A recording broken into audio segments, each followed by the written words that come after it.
नमस्कार, मार्केट पंचनामा में आप सभी का स्वागत है। मैं हूं सुमित और हफ्ते का आखिरी कारोबारी सत्र भारतीय बाजारों में एक बार फिर जोरदार तेजी और नए रिकॉर्ड्स लेवल छूते हुए दिखाई पड़े। मल्टीपल रिकॉर्ड्स आदर पहले निफ्टी अपने ऑल टाइम हाई पर बंद हुआ, ने अपने ऑल टाइम हाई को हिट किया। सेंसेक्स 45,000 के पार गया, उसके ऊपर क्लोजिंग मोर उसके आसपास ही थी।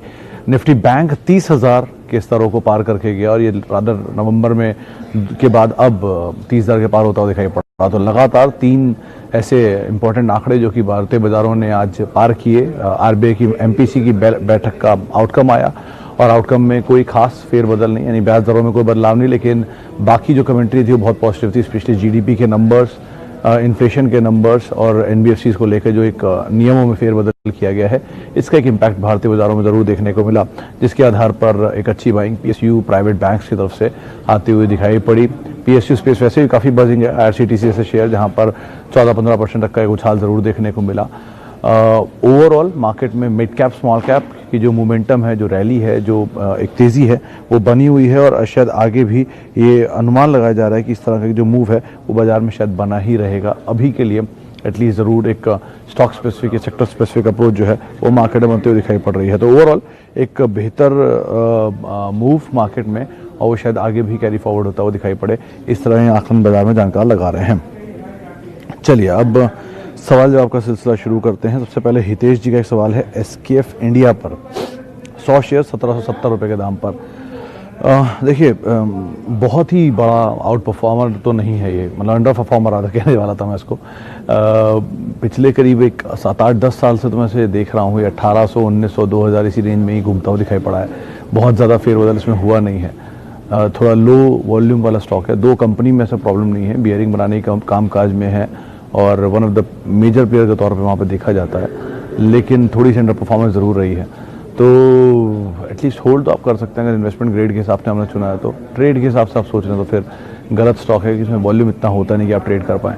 बेटर यही है कि अपनी रणनीति अपने टाइम फ्रेम के हिसाब से ही आप यहाँ पर तय करें। गेल पर रीमा जी पूछ रही क्या किया जाए। रीमा जी, अगर आपने हाल में खरीदारी की है तो आपको एक रोबस्ट प्रॉफिट तो इसी महीने के दौरान ही आ गया होगा। रादर पिछले नवंबर एंड से लेकर दिसंबर के फर्स्ट वीक की ड्यूरेशन में ही ये स्टॉक ने एक ज़ोरदार तेज़ी दिखाई है और जो 30-40% का रिटर्न देके गया है उसमें आपको अगर प्रॉफिट आ रहा है तो अभी तो आप एटलीस्ट ले सकती हैं। पार्शियल प्रॉफिट स्लोली अपर लेवल्स पे बुक करें, लेकिन बहुत लंबा ड्यूरेशन एटलीस्ट आप अवॉइड करें। मीडियम टर्म के लिए आप ज़रूर इसके अंदर बने रह सकते हैं। इसके अलावा Shilpa Medicare 550 now at 450, any update? Mittal साहब, ये पहले भी बात हुई कई बार इसी प्लेटफॉर्म पे कि शिल्पा मेडिकेयर के लिए 405-406 क्रूशियल लेवल है, वो नहीं तोड़ रहा, तब तक के लिए आप इसमें बने रहें। जो खबरें मेरे पास हैं नेगेटिव साइड पे ये खबरें हैं कि इनका एक प्लांट इंस्पेक्ट हुआ था, जो इनका मेन प्लांट है वहाँ पे फ्लॉ निकले, जिसकी वजह से शेयर टूटा और बहुत बुरी तरह अंडर परफॉर्म कर रहा है। अच्छी खबर ये है कि कुछ HNIs के यहाँ पे रिसेंटली हिस्सा लेने की खबरें आई हैं बाजार में। हर्ड ऑन द स्ट्रीट है, कुछ बड़े HNIs ने पोजीशन ली है 2 हफ्ते पहले, तो आप एटलीस्ट समय दे सकते हैं। अगर आप होल्ड करना चाहते हैं तो एक ही लेवल है 405, जिसको आप ध्यान में रखिए और बने रहिए, कोई इशू नहीं है। Please suggest on SpiceJet, will this be touch 100 rupees in coming months? Jain sahab, पहले कल परसों नरसों रोज जब मैं यहाँ इस प्लेटफॉर्म पे यही बात हुई है कि स्पाइसजेट में आप बने रहिए, तेज़ी देखने को मिलेगी। आज भी तेज़ी आई। ये हेमंत लगातार आपको 52 रुपये से बता भी रहा है हेमंत भाई कि यहाँ तेज़ी रहेगी और आज भी तेज़ी रही। अभी भी आप बने रहें, इसमें अभी भी और तेज़ी देखने को मिल सकती है, ऐसा अनुमान है मार्केट में। तो आप बने रहें, कोई इशू नहीं है। थोड़ा समय दीजिए, थोड़ा कंसोलिडेट करेगा शायद 1-2 दिन और, 1 हफ्ता और, लेकिन फिर वापस तेज़ी का रुख ले सकता है। तो उस हिसाब से आप फैसले ले सकते हैं अपने।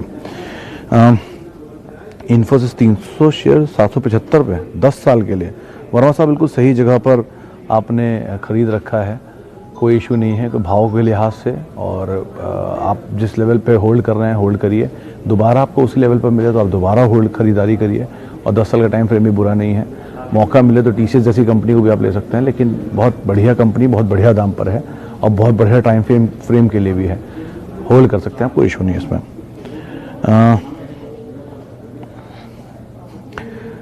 जयेश जी का सवाल है, मजगांव डॉकयार्ड 50 शेयर आईपीओ में आया है तो क्या करें? सर, बहुत स्ट्रॉन्ग सब्सक्रिप्शन फिगर थे, 165% शायद इसका सब्सक्रिप्शन फिगर था जब उस टाइम का रिकॉर्ड था। और 5वां छठा वैसे सबसे बड़ा है, सरकारी कंपनी के हिसाब से सबसे बड़ा सब्सक्रिप्शन फिगर था वो। लेकिन बेटर यही कि आप होल्ड करें फिलहाल। तो जैसे जैसे आपको प्रॉफिट मिलता रहे, बहुत लॉन्ग टर्म नहीं, मीडियम टर्म में प्रॉफिट लेकर आप निकल जाएं, वो ज़्यादा बेटर एडवाइस रहेगी।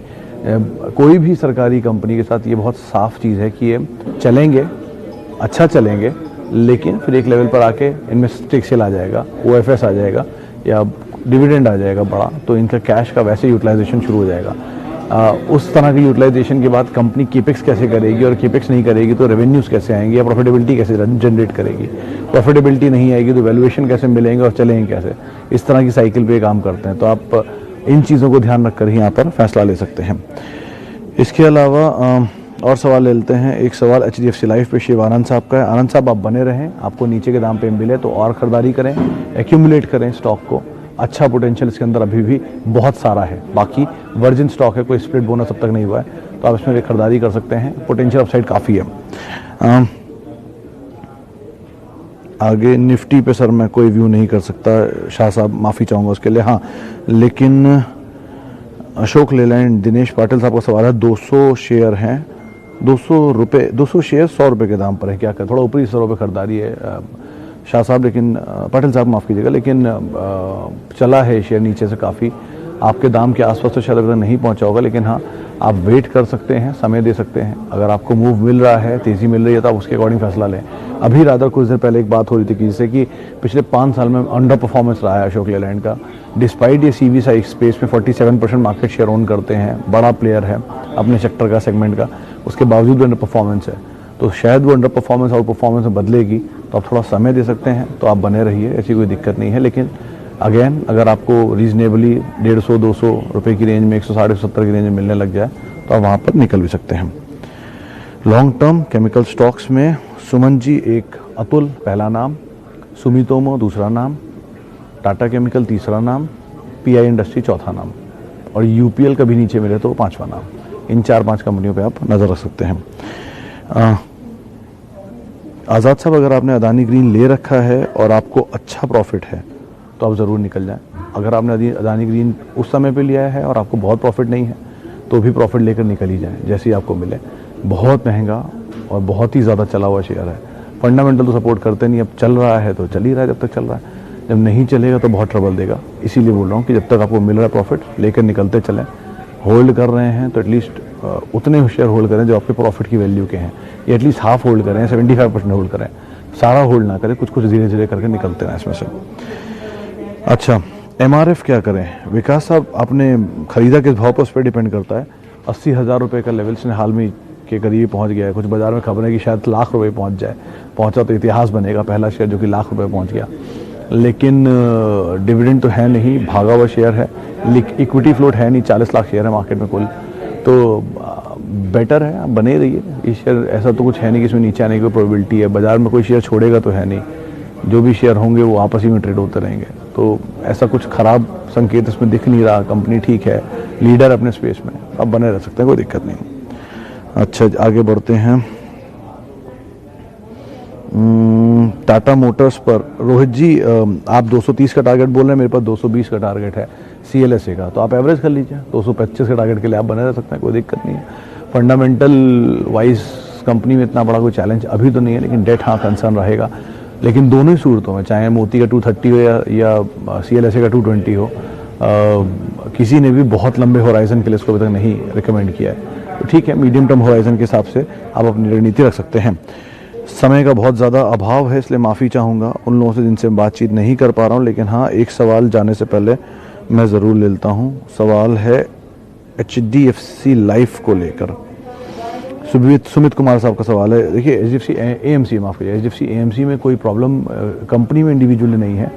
कल मेरी बात हो रही थी एक जानकार से, उनका मानना है कि 2700 रुपये 2500-2600 की रेंज में भी ये शेयर चल रहा है। आपको नीचे मिल जाए, जो भी रिसेंटली था भी 2200-2300 की रेंज में भी आया था, वहाँ पे आप खरीदारी करें और ऊपर आप इसे होल्ड करें, कोई इशू नहीं है कंपनी क्वालिटी को लेके, स्टॉक को लेके।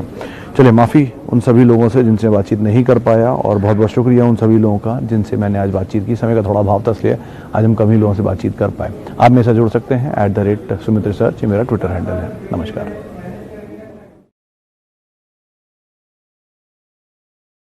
फ्रेंड्स, मिलते हैं अगले वीडियो के अंदर, जब तक के लिए गुड बाय।